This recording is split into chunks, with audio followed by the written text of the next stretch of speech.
Males became men a lot earlier, a long time ago.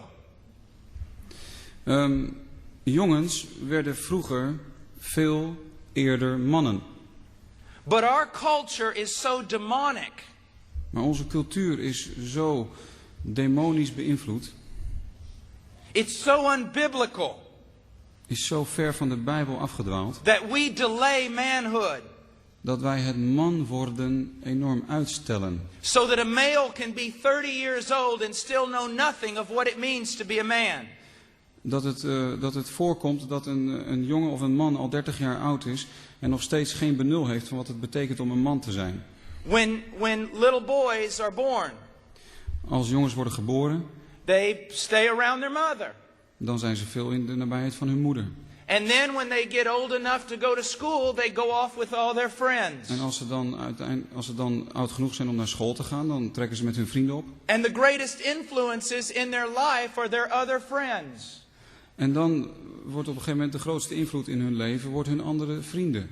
And their secular humanistic teachers. En hun ongelovige humanistische onderwijzers. And then they go off to college and they're still with all their little friends. En dan gaan ze een beroepsopleiding volgen en dan gaan ze nog steeds om met hun vriendjes van vroeger. And they are never with men.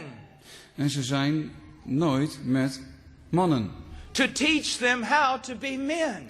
Die hen kunnen leren wat het betekent om een man te zijn. And so we are destroying manhood in our culture. Dus we zijn bezig om het man zijn eigenlijk kapot te maken in onze cultuur.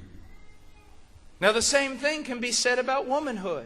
En we kunnen hetzelfde zeggen over het vrouw zijn. But we don't have time. Maar daar hebben we geen tijd voor. Let me give you an example. The generation gap. Nou, bijvoorbeeld de kloof tussen de generaties. You even have a generation gap in your church, probably. Jullie hebben waarschijnlijk ook in jullie kerk een generatiekloof. Youth group. De jeugdgroep. Because youth ought to be together. Want de jeugd behoort samen te zijn.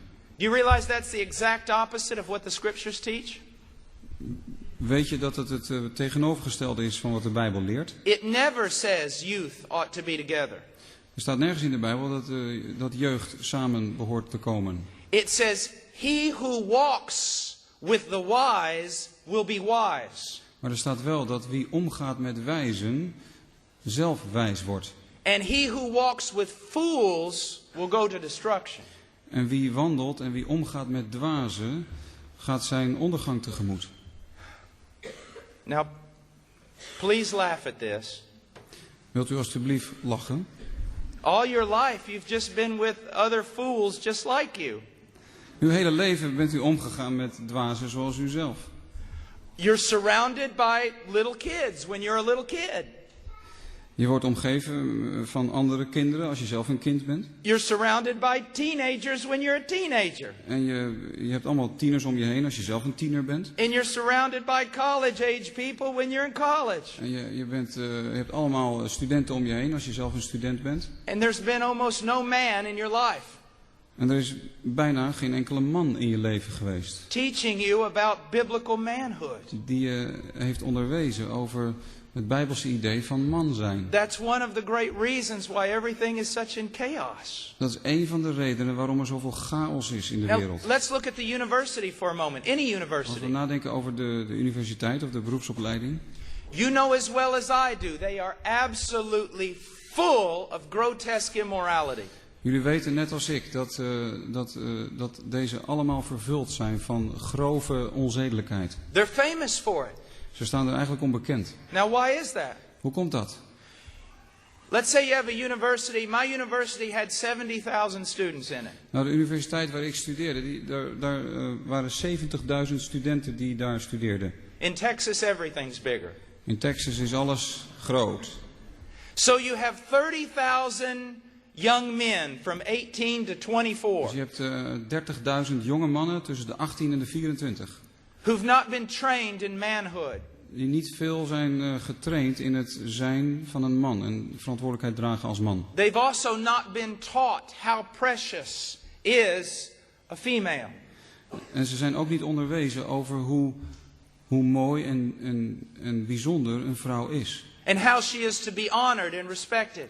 En hoe een vrouw behoort te worden geëerd en gerespecteerd. And then you take a bunch of girls and you bring them out from under the authority of their father and you place them in the same situation. En dan neem je een heleboel meisjes en die haal je weg van onder de verantwoordelijkheid van hun vader vandaan en die breng je bij elkaar. And you bring them together and it's like mixing fire with gasoline. En je brengt hen bij elkaar en het is alsof je benzine met vuur in aanraking brengt. So, when should a young man think about pursuing a young lady for marriage? Dus wanneer is het nou de tijd dat een jonge man eraan kan gaan denken om een vrouw te benaderen met het oog op het huwelijk? Or let me say this. When should a young man start thinking just about participating in the pursuit of the opposite sex?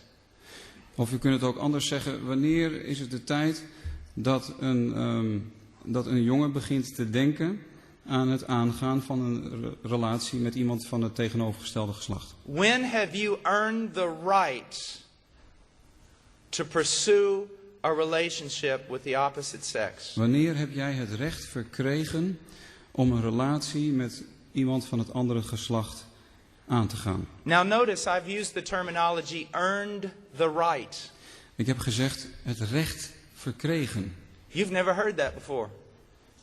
Dat heb je niet eerder gehoord. Het recht verdienen. You just thought that since you were a teenager or you were 16 or 17, it was your right. Je hebt altijd gedacht dat als je eenmaal 16, 17 jaar oud was, dat je dat recht gewoon had. Because we live in a culture in the West where no one has to earn anything anymore. Want we leven in het Westen in een cultuur waarin niemand meer iets schijnt te hoeven verdienen. Nothing is a privilege to be earned. Weinig dingen zijn nog een voorrecht die je moet verdienen. Everything is a right that we demand even though we do nothing to deserve Maar we it. beschouwen alles als een recht en we maken er aanspraak op, ook al hebben we het helemaal niet verdiend. Look at Genesis chapter 2 verse 24. Genesis 2 vers 24. For this reason a man shall leave his father and mother and be joined to his wife and they shall become one flesh. Daarom zal de man zijn vader en zijn moeder verlaten en zijn vrouw aankleven en zij zullen tot één vlees zijn. Now notice it says a man shall leave his father and mother. Nou, je moet goed zien dat er wordt gesproken over de man. So I have written this and I'll let my brother translate it as I read it. Ik heb dit opgeschreven. A man may pursue a relationship with a young woman. Een jonge man mag gaan nadenken en zich gaan uitstrekken naar een relatie met een jonge dame. When he is willing and able to separate from his father and mother. Wanneer hij dat graag wil, maar ook in staat is om zijn vader en moeder te verlaten. And stand alone, independently. En alleen te staan, onafhankelijk. He can stand alone spiritually. Geestelijk gezien alleen kan staan. That means he walks with God as a man before God and does not need the help of his parents. Dat betekent dat hij met God wandelt als een man van God en daar de hulp van zijn ouders niet meer bij nodig heeft. He can stand alone morally. Dat hij moreel gezien kan staande blijven. That means that he has developed a character, a virtuous character with great conviction. Dat betekent dat hij karakter heeft ontwikkeld en dat hij met grote overtuiging kiest voor wat deugdzaam is. And he can stand alone materially. En dat hij ook materieel gezien alleen kan staan, op zichzelf kan staan. That means he is willing and able to provide for himself and his family. En dat betekent dat hij bereid is en ook in staat is om te voorzien in de noden van hemzelf en zijn gezin. That would change everything, wouldn't it? Dat zou alles veranderen, nietwaar? All these little boys wanting to participate in the privilege of manhood. Al deze jongens die willen delen in het voorrecht van het man zijn. without willingness to assume the responsibility of manhood. Zonder de bereidheid om de verantwoordelijkheden van het man zijn te dragen. If your mother and father are still paying for your car insurance, you should not be thinking about the opposite sex. Als je vader en je moeder nog steeds jouw autoverzekering betalen, dan moet je nog niet gaan denken aan het tegenovergestelde geslacht. If they're giving you money to go out on a date, you need to think twice. Als je ouders je geld geven om met een meisje ergens naartoe uit te gaan, dan moet je je nog even bedenken. Seeking a wife is not the task of a boy.